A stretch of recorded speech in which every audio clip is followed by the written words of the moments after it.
জানুয়ারি 2021 আমরা স্মরণ করছি যারা শহীদ হয়েছিলেন 7ই জানুয়ারি 2007 নন্দীগ্রামের সেই হাড় হিম করা ঘটনা, সন্ত্রাস। 7ই জানুয়ারি 2007 বোধহয় কেউ কোনো দিন ভুলতে পারবেন না। তারপরে ওই একই দিনে 7ই জানুয়ারি 2011 নেতাই, পশ্চিম মেদিনীপুরের নেতাইয়ে কৃষকদের ওপর যে অত্যাচার হলো, খুন হলো, সেই ঘটনাকেও আমরা স্মরণ করছি। এবং যারা সেদিন প্রাণ দিয়েছিলেন 2007-এ, 2011-এ, তাদের সকলকে আমরা স্মরণ করছি, তাদের প্রতি শ্রদ্ধা জানাচ্ছি। বিশেষ করে যে তৎকালীন সরকারের পৃষ্ঠপোষকতায় এই ঘটনাগুলো ঘটেছিল তার নিন্দাও করছি। এবং পরবর্তীতেও আমরা দেখেছি সিঙ্গুর থেকে শুরু করে অন্যান্য জায়গায় যেভাবে অনেকে শহীদ হয়েছেন আমাদের দলের পক্ষ থেকে, তাদের সকলের প্রতি আমাদের পরম শ্রদ্ধা। তাদের স্মরণ করি। তাদের রক্তে ভেজা এই বাংলার মাটি নিশ্চিতভাবে তার প্রত্যুত্তর দিয়েছে গণতন্ত্রের মাধ্যমে এবং ভোটের মাধ্যমে। এরপর যে কথাটা অত্যন্ত গুরুত্বপূর্ণ, আমাদের মাননীয়া নেত্রী, রাজ্যের মুখ্য প্রশাসক অর্থাৎ মাননীয়া মুখ্যমন্ত্রী যেভাবে একটি প্রকল্প নিয়েছেন, অর্থাৎ একটা কর্মসূচি গ্রহণ করেছেন, সেটা হলো দুয়ারে সরকার। দুয়ারে সরকারে আমরা গর্বের সঙ্গে বলতে পারি এমন কর্মসূচি বোধহয় কোথাও কারুর পক্ষে নেওয়া সম্ভব নয়। মাননীয়া মুখ্যমন্ত্রীর নেতৃত্বে এই কর্মসূচি গতকালের যে তথ্য আমাদের কাছে আছে তাতে দেখা গেছে যে ক্যাম্পগুলো সংগঠিত হয়েছে দুয়ারে সরকারের, তাতে 1,82,02,406 জন মানুষের পদার্পণ ঘটেছে। ফলে আমাদের নেত্রীর নেতৃত্বে যে সরকার চলছে সেই সরকার মানুষের সঙ্গে রয়েছে, এটা তার বড় নিদর্শন, বড় দৃষ্টান্ত। মানুষ তার ওপরেই আস্থা রাখছেন। এরপর আপনাদের কাছে যেটা বলার, খুব গুরুত্বপূর্ণভাবে মনে করি যে এটা বলার দরকার এবং আপনাদের মাধ্যমে সমস্ত মানুষের কাছে এটা পৌঁছে যাবার আমাদের দরকার, যে যারা আজকে বসে আছে কেন্দ্রে এবং যারা রাজনৈতিক দল হিসাবে কেন্দ্রের শাসন ক্ষমতায় রয়েছে, তারা এমন একটা ভাব করে যে তারা নাকি ভীষণ কিছু করে ফেলেছে। কিন্তু আমরা কিছু তথ্য নিয়ে আপনাদের সামনে পেশ করছি, তাতে দেখা যাবে যে এই তথ্যগুলোই বলে দেবে যে যা বলছেন সেটা আদপে কিছু নয়। আসলে ভারতবর্ষের বিভিন্ন প্রদেশে তারা তাদের মাটি জমি খোয়াচ্ছেন। আমরা সেই তথ্যটাই আপনাদের কাছে তুলে ধরতে চাই। ভারতবর্ষের মাটিতে যদি আমরা দেখি তাহলে দেখব তাদের পায়ের নিচের মাটি, অর্থাৎ বিজেপির পায়ের নিচের মাটি সরে যাচ্ছে। সারা দেশে বিজেপি প্রায় 66% আসন হারিয়েছে। তারা সুস্পষ্ট সংখ্যাগরিষ্ঠতায় রয়েছে 12টি রাজ্যে। বিজেপির জোট সরকার রয়েছে মাত্র 4টি রাজ্যে, তবে এই রাজ্যগুলিতেও প্রায় 78% আসনে হেরেছে। বাকি রাজ্যগুলোতে প্রায় 85%-এরও বেশি আসন হারিয়েছে। আর তামিলনাড়ু ও অন্ধ্রপ্রদেশে বিজেপি কোনো আসন জেতেনি। 9টি রাজ্যে 10টিরও কমে আসন আছে। সেই রাজ্যগুলো আপনাদের কাছে তাদের অবস্থানটা কি ভারতীয় জনতা পার্টির, এটা বোধহয় বলে দিলে আর একটু ভালো হয়।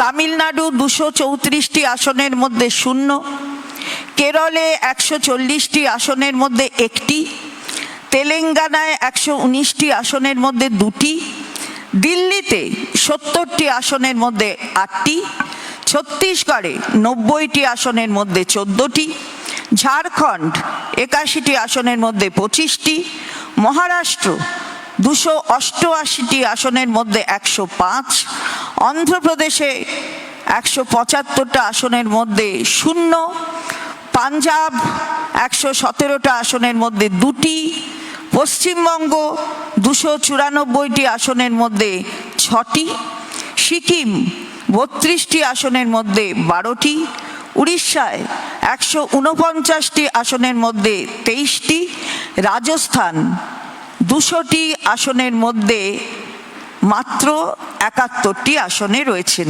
আর যেখানে জোট রয়েছে তার অবস্থাটাও কি সেটাও হয়তো ব্যাখ্যা করাটা উচিত হবে। মিজোরাম 40টি আসনের মধ্যে 1টি, নাগাল্যান্ড 60টি আসনের মধ্যে 12টি, মেঘালয় 60টি আসনের মধ্যে 2টি, বিহার 243টি আসনের মধ্যে 74টি। এই হলো মোট বিজেপির আসন সংখ্যা। অর্থাৎ আমি যেটা আগে বললাম যে তারা তাদের জমি হারাচ্ছে এবং হারিয়েছে, এটা তার সুস্পষ্ট প্রমাণ। এবং যদি আমরা দেখি খুব ভালো করে তাহলে মহারাষ্ট্রে 2019-এ লোকসভায় 51% ভোট ছিল, 2019-20 বিধানসভায় ভোট 42% হয়েছে, অর্থাৎ 9% কমে গেছে। হরিয়ানায় লোকসভায় ছিল 19-এ 58%, 19-20 বিধানসভা ভোট 36%, অর্থাৎ কমে গেছে 21%। ঝাড়খণ্ড 50% ছিল লোকসভায়, পরে বিধানসভায় হয়েছে 33%, কমে গেছে 22%।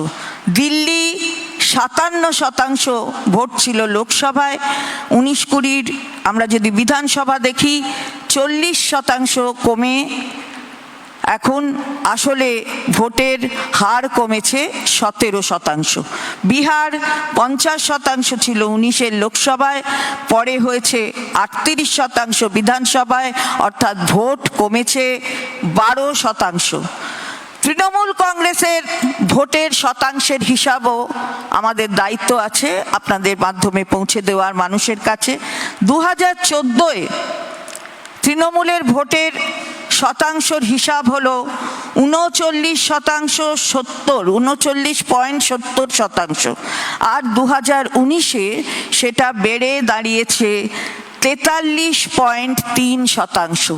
অর্থাৎ আমরা তৃণমূল কংগ্রেস ভোটের হিসাবেও কিন্তু 2014 থেকে 2019-এ অনেক ভালো ফল করেছি।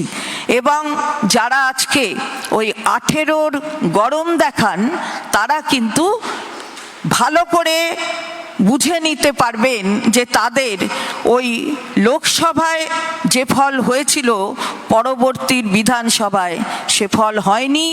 বাংলাতেও যে স্বপ্ন দেখছেন সেই স্বপ্ন সম্পূর্ণত একেবারেই সেই স্বপ্ন হচ্ছে দুঃস্বপ্ন। তাই মমতা বন্দ্যোপাধ্যায় ছিলেন, আছেন, তৃতীয়বারের মতন আসবেন, দিদি তো আসবেই, এর বিষয়ে কোনো সন্দেহ নেই। বল।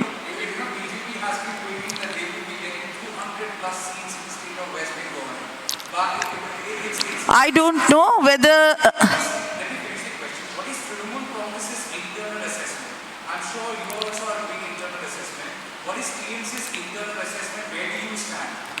I just tell you that what they are saying, I don't think we have to respond to that, because the results after 2019 is clear, whatever I have just now explained to you.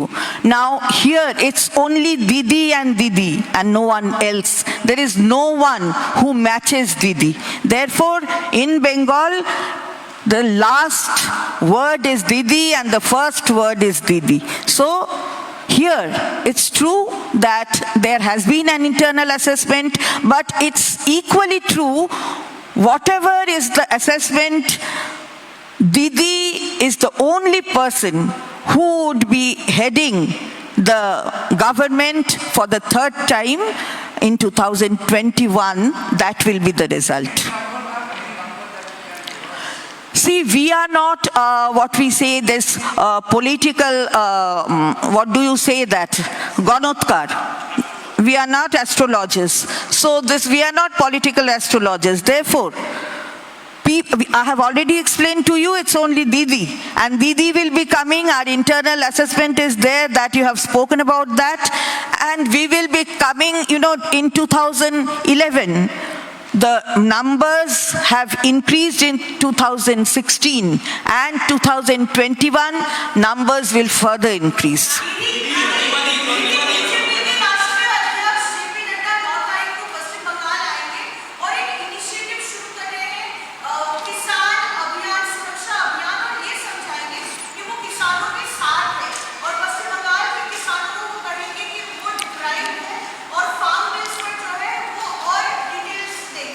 नहीं, ये मैं वो आ सकते हैं, बोल सकते हैं, this is a democratic state, they can come, but हम जो बोलना चाहते हैं ये है कि वो अपने किसानों को देख रहे हैं क्या करेंगे, वो दिल्ली को देख रहे हैं क्या, ये जो ठंडाई में ये लोग वहाँ पर है, ट्रैक्टर मिছিল कर रहे हैं, उसके बारे में नड्डा जी का क्या बोलना है।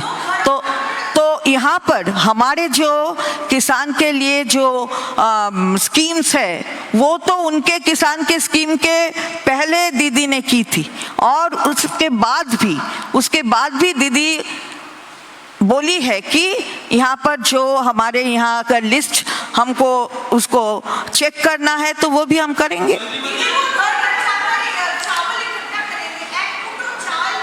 দেখুন, ঘরে ঘরে গিয়ে চাওয়াল ইকট্ঠা করবে, ঘরে ঘরে যেয়ে তো দুটো ঘরে গিয়েছিলেন এর আগে এসে, সুতরাং ঘরে ঘরে যান না, ওরা তো গাড়িতে চড়েন। ঘরে ঘরে যিনি যান হাওয়াই ছটিটা পড়ে, তার নাম মমতা বন্দ্যোপাধ্যায়। চন্দ্রিমাদি, নন্দীগ্রাম নেতাইয়ে যেসব যারা শহীদ হয়েছিল তাদেরকে কি শুভেন্দু অধিকারীর মাধ্যমে বিজেপি হাইজ্যাক করে নিচ্ছে? শহীদদের হাইজ্যাক করা যায় না, শহীদ কখনো হাইজ্যাক্ট হয় না।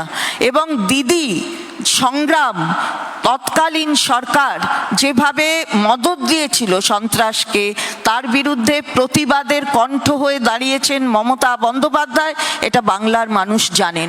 শহীদ কোনোদিন হাইজ্যাক্ট হয় না। না, আমি বুঝতে পারলাম না কি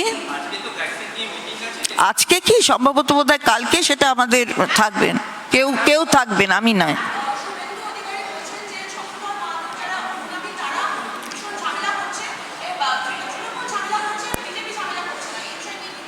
আমি জানি না শুভেন্দু অধিকারী কি বলছে, তা নিয়ে উত্তর দেবার প্রয়োজন আছে বলে মনে করি না।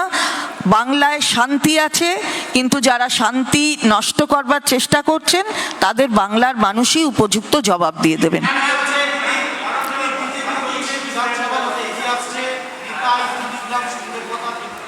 শুনতে পাইনি।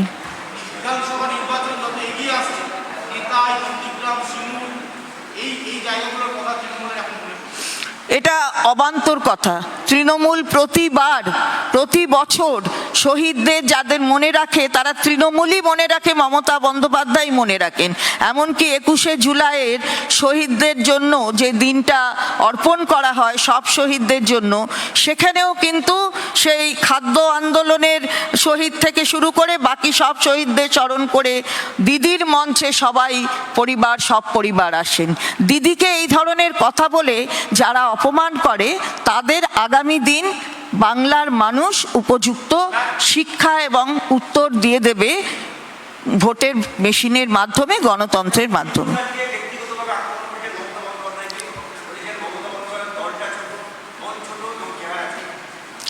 আমার ভালো লাগে না। দিলীপ বাবুর এই ধরনের মন্তব্য করে হয়তো উনি ওনার আগামী দিনের কি চাকরি থাকবে কি না থাকবে, কি হবে না হবে, উনি হয়তো সবসময় একটু কনফিউজড জায়গায় থাকেন। হয়তো উনি হয়তো, আমি জানি না, মানে উনি যতটা যেভাবে বলেন এটা আদৌ এভাবে চলে কিনা। এবং দিদিকে এই ধরনের অপমান করা, মানুষকে অপমান করা, এটা একটা ঘৃণ্য ধরনের রাজনীতি, এটা ঘৃণ্য ধরনের রাজনীতি। এই ধরনের করা উচিত বলে মনে করি না। তৃণমূল যে বড় দল সেটা বাংলার মানুষ প্রমাণ করে দিয়েছে। তৃণমূলের মনও ছোট না, দলও ছোট না, আর আমাদের মানুষটি যিনি দলটির মুখ্য জায়গায় রয়েছেন তিনি যে কত বড় মাপের মানুষ সেটা সবাই বাংলার মানুষ দেখেছে।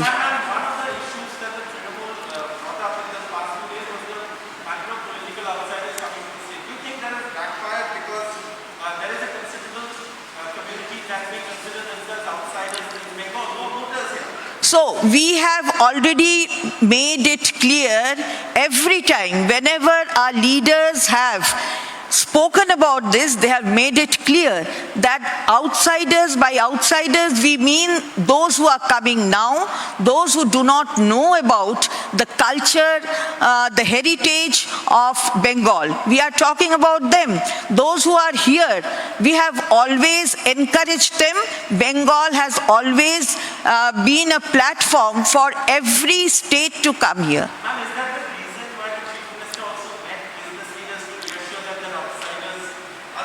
Chief Minister, Honorable Chief Minister, it is not the first time that she is meeting these industrialists. She meets them often. You have already seen. And this is also one of her meets. Therefore, you cannot pick out something out of that. So this is, she does it and she welcomes everyone. We speak about those who do not know and come at the time of elections. Now another thing, may I make it clear that for 6 years, 6 বছর central government কৃষি কর্মণ award এটা কিন্তু আমাদের দিয়েছেন। যারা কৃষি নিয়ে বলছেন, কৃষি কর্মণ অ্যাওয়ার্ড দিয়েছেন। ক্রপ ইন্স্যুরেন্স অর্থাৎ শস্য বীমা, এটা অন্য জায়গায় কৃষকরা দেয় এই বীমার প্রিমিয়াম, কিন্তু আমাদের রাজ্যে কৃষকদের দিতে হয় না। আমাদের শস্য বীমার যে প্রিমিয়াম সেটা সবটাই আমাদের বাংলা সরকার দেয়। তারপর ডাবল ফার্মার্স ইনকাম করবেন 2000, মানে কৃষকদের ইনকামটা দ্বিগুণ হবে 2022-এ। Farmers' income will not double before 2028 at current rates. এরা বলেছেন তো যে 2022-এর মধ্যে আমরা করে দেব দ্বিগুণ, কিন্তু 2028-এর আগে যে রেট দিয়েছে তাতে দ্বিগুণ হবার কোনো সম্ভাবনা নেই। অথচ আমাদের রাজ্যে কৃষকের যে আয় সেটা 3 গুণ হয়েছে। আমরা যখন এসেছি 2011-এ কৃষকের আয় ছিল 90,000, সেটা এখন 3 গুণ বেড়ে 2,90,000 হয়েছে। কৃষক বন্ধু স্কিম, এটা আমরা বারবার বলেছি যে এটা আমাদের আগেই আমাদের নেত্রী করেছেন মাননীয় মুখ্যমন্ত্রী, এবং সেখানে সমস্ত কৃষকদের নিয়ে আসা হয়েছে। আর শুধু প্রান্তিক কিংবা ছোট চাষি নয়, সমস্ত কৃষকদের নিয়ে এসে 5,000 টাকা করে তাদের একর পিছু দেওয়া হয়। এবং আমরা যদি হিসেব করি তাহলে যেটা পিএম কিষানে হয়, একজন কিষান 1,214 টাকা করে পান। ফলে আমরা আরেকটি যে সুযোগ সুবিধা দিই কৃষক পরিবারকে, অর্থাৎ 18 বছরের থেকে 60 বছরের মধ্যে কোনো কৃষক মারা গেলে তাকে 2 লক্ষ টাকা দেওয়া হয় এই কৃষক বন্ধু স্কিমে। এরকম সুযোগ সুবিধা কোনো রকমের স্কিমের মধ্যে, যেটা কেন্দ্রীয় সরকারের স্কিম, সে ধরনের কোনো সুযোগ সুবিধা নেই। ফলে কৃষকের পাশে মমতা বন্দ্যোপাধ্যায় ছিলেন, আছেন এবং আগামী দিনও থাকবেন।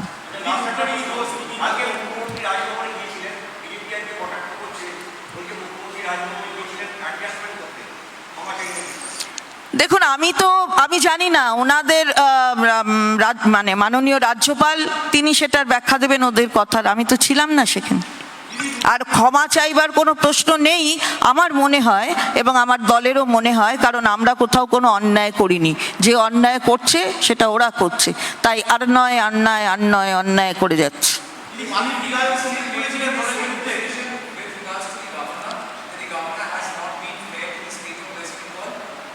I've not been able to hear.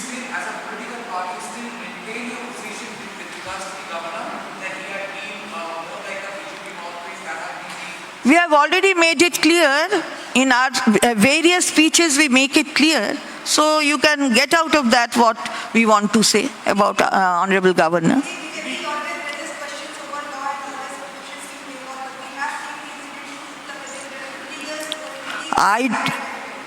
Yes, yesterday in Lucknow. Yesterday in Lucknow, there has been an incident which I do not know how I will speak about that, because an Anganwadi worker,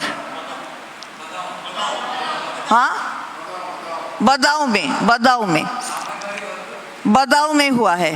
हाँ, तो एक anganwadi worker, she had gone to the temple, and it's a shame that the priest has to actually, he has not surrendered. The lady had gone to the temple. আর এইটা একটা অত্যন্ত নক্কারজনক ঘটনা, যেভাবে আমাদের এই মহিলা অসম্মান হয়েছে আমরা দেখেছি। বারবার উত্তরপ্রদেশের মাটিতে এই ধরনের ঘটনা ঘটে যায়, কিন্তু কোনো রকমের উদ্যোগ নেওয়া হয় না মহিলাদের সম্মান ফিরিয়ে দেবার জন্য। আমরা হাতরাসে দেখেছি, আমরা বলরামপুরে দেখেছি, বারবার এই বাদাওতেও দেখলাম। সুতরাং এই জায়গায় মেয়েদের অসম্মানিত করা, খুন হয়ে যাওয়া, এটা চরম একটা খারাপ জায়গায় নিয়ে যাচ্ছে সমাজকে।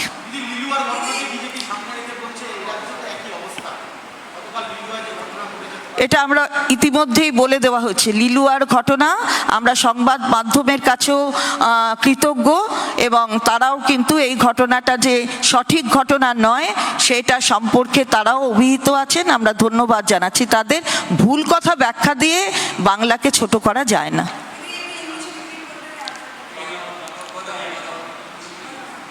This has happened, this is an incident which I do not know in what words I will condemn it, because this has happened in UP, various parts of UP many a times, and we have been protesting against that. The priest has yet not surrendered.